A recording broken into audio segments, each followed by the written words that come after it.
എല്ലാവരോടും ചേർന്ന് വളരെ ആദരവോടും സന്തോഷത്തോടും കൂടി അഭിവന്യ കുവക്കാട്ട് പിതാവിന് എല്ലാവിധ ആശംസകളും ദൈവാനുഗ്രഹവും പ്രാർത്ഥിക്കുകയാണ്.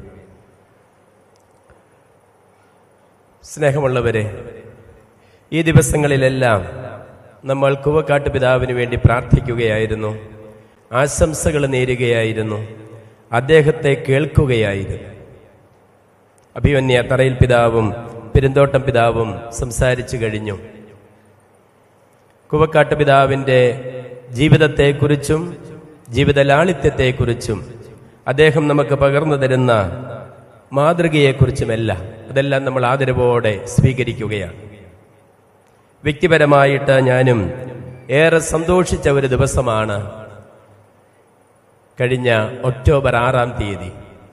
അന്നാണ് നമ്മൾ അറിഞ്ഞത് നമ്മുടെ കുവക്കാട്ടച്ഛനെ പരിശുദ്ധ പിതാവ് കർദിനാളായിട്ട് ഉയർത്തിയിരിക്കുന്നുവെന്നുള്ളത്. വലിയ സന്തോഷമായിരുന്നു, അഭിമാനവും സന്തോഷവും നിറഞ്ഞ ദിവസമായിരുന്നു.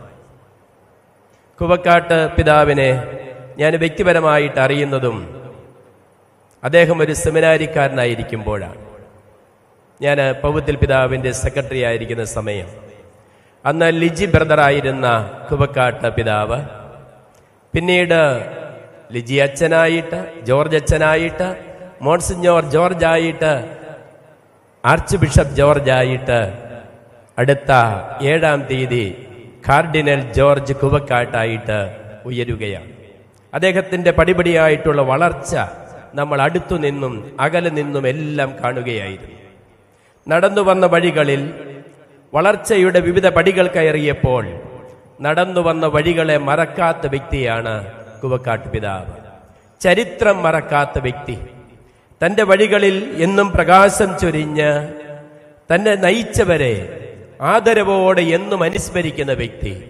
ഇന്നും പലരെയും അഭിവന്യ തറയിൽ പിതാവ് പറഞ്ഞു കഴിഞ്ഞു. ഇന്നലെ നന്ദി പ്രകാശനത്തിൽ അദ്ദേഹം ഓർമ്മിച്ചവരുടെ കാര്യം, അത് അദ്ദേഹത്തിൻ്റെ ശൈലിയാണ്.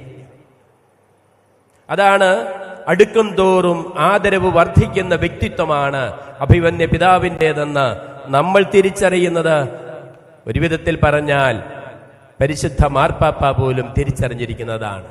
അതുകൊണ്ടാണ് ഇന്നലെ ഞാൻ സൂചിപ്പിച്ചതുപോലെ അടുത്തു നിന്നും അകലെ നിന്നും തൊട്ടറിഞ്ഞുമെല്ലാം കുവക്കാട്ട് പിതാവിനെ കണ്ട, അല്ലെങ്കിൽ മോൺസിഞ്ഞോർ കുവക്കാട്ടിനെ കണ്ട ഫ്രാൻസിസ് പിതാവ് അദ്ദേഹത്തെ കർദിനാളായിട്ട് ഉയർത്തിയിരിക്കുന്നത്. എല്ലാവിധ ആശംസകളും നമുക്ക് നേരാം, പ്രാർത്ഥനകൾ നേരാം. അദ്ദേഹം ഇന്ന് മാമൂടിന്റെ സ്വന്തമോ ചങ്ങനാശ്ശേരിയുടെ സ്വന്തമോ സീറോ മലബാർ സഭയുടെ സ്വന്തമോ മാത്രമല്ല, കത്തോലിക്ക സഭയുടെ സ്വന്തമായിട്ട് തീർന്നിരിക്കുകയാണ്. അതിൽ നമുക്ക് അഭിമാനമുണ്ട്, സന്തോഷമുണ്ട്. നമുക്ക് പ്രാർത്ഥിക്കാം. പൗത്തിൽ പിതാവ് വ്യക്തികളെ അറിഞ്ഞും അവരുടെ സാധ്യതകൾ അറിഞ്ഞും വഴിതെടിച്ചു വിടുന്നതിൻ്റെ ഒരു സാക്ഷ്യം കൂടിയാണ് അഭിവന്യ കുവക്കാട്ട് പിതാവ്. പൗത്തിൽ പിതാവിന്റെ ദക്ഷിണാ വൈഭവത്തിന്റെ ഒരു ഉത്തരം കൂടിയാണ് കുവക്കാട്ട് പിതാവ് എന്ന് നമുക്ക് പറയാം. അദ്ദേഹവും അതെപ്പോഴും അനുസ്മരിക്കുന്നതാണ്. പിതാവിന്റെ പേര് അനുസ്മരിക്കുമ്പോൾ അദ്ദേഹം വികാരാധീനനാകാറുണ്ട്. അതും ആ ബന്ധം കൊണ്ടാണ് തന്നെ വളർത്തിയ കരങ്ങളെയും കാഴ്ചപ്പാടിനെയും അദ്ദേഹം ആദരിക്കുന്നത് കൊണ്ട് കൂടിയാണ്. അപ്പോൾ അതെല്ലാം നമുക്ക് ഈ അവസരത്തിൽ ഓർക്കാം. കത്തോലിക്ക കൂട്ടായ്മയിൽ 24 സഭകളാണുള്ളത്.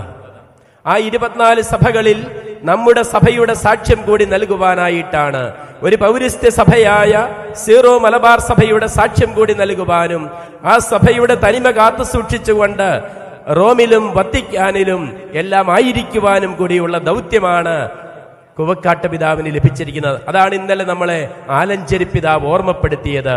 മാർപ്പാപ്പ അദ്ദേഹത്തോട് പറഞ്ഞിരിക്കുന്നതാണ്, നീ നിന്റെ സഭയുടെ ചൈതന്യം കാത്തു സൂക്ഷിച്ചും ആരാധനാ ചൈതന്യം കാത്തു സൂക്ഷിച്ചും നീയായിരിക്കുക എന്നാണ് കുവക്കാട്ട് പിതാവിനോട് പറഞ്ഞത്.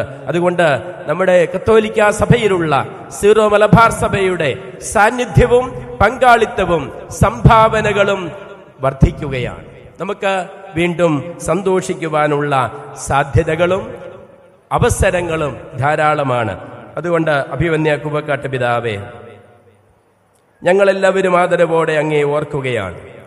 അങ്ങയുടെ നിയമനവും പുതിയ ഉത്തരവാദിത്വവും വ്യക്തികളുടെ ജീവിതത്തിൽ ദൈവത്തിന്റെ കരം എപ്രകാരം പ്രതിഫലിക്കുന്നു, പ്രവർത്തിക്കുന്നുവെന്നുള്ളതിനുള്ള ഒരു സാക്ഷ്യം കൂടിയായിട്ടാണ് ഞങ്ങൾ സ്വീകരിക്കുക. ദൈവപരിപാലനയിൽ വിശ്വസിക്കുകയാണ് വിശ്വാസികളായിട്ടുള്ള നമ്മുടെ എല്ലാവരുടെയും ദൗത്യവും ഉത്തരവാദിത്വവും. കാരണം വിശ്വാസിയുടെ ജീവിതത്തിൽ ഒന്നും യാദൃശ്ചികമായിട്ട് സംഭവിക്കുന്നില്ല. അതുകൊണ്ട് ഈ നിയോഗവും ഉത്തരവാദിത്വവുമെല്ലാം ഞങ്ങൾ ഈ ദൈവപരിപാലനയുടെ ഫലമായിട്ട് കാണുന്നു. ഒരിക്കൽ കൂടി അങ്ങേക്ക് എല്ലാവിധ ആശംസകളും പ്രാർത്ഥനകളും. അങ്ങനെ ഏറ്റെടുക്കുവാൻ പോകുന്ന വലിയ ഉത്തരവാദിത്തങ്ങൾക്ക് പ്രാർത്ഥനയുടെ ബലവും ഞങ്ങൾ എല്ലാവരും നൽകുകയാണ് എന്ന് ഉറപ്പു തരികയാണ്. എല്ലാവിധ ആശംസകളും നേരുകയാണ്. ആദ്മുൾത്തോസ് ആനോസ് അങ്ങേക്ക്. അവസാനമായിട്ടൊരു കാര്യം കൂടി, മമ്മൂടി ഇടവകക്കാർക്ക് നേതൃത്വം നൽകുന്ന വികാരിയച്ഛന് ഇത്രമാത്രം ഭംഗിയായിട്ട് ഈ കാര്യങ്ങളെല്ലാം ക്രമീകരിച്ച ഇടവക സമൂഹത്തിന് ഒരിക്കൽ കൂടി വലിയ ആദരവും അഭിനന്ദനവും അറിയിച്ചുകൊണ്ട് അവസാനിപ്പിക്കുന്നു. നന്ദി.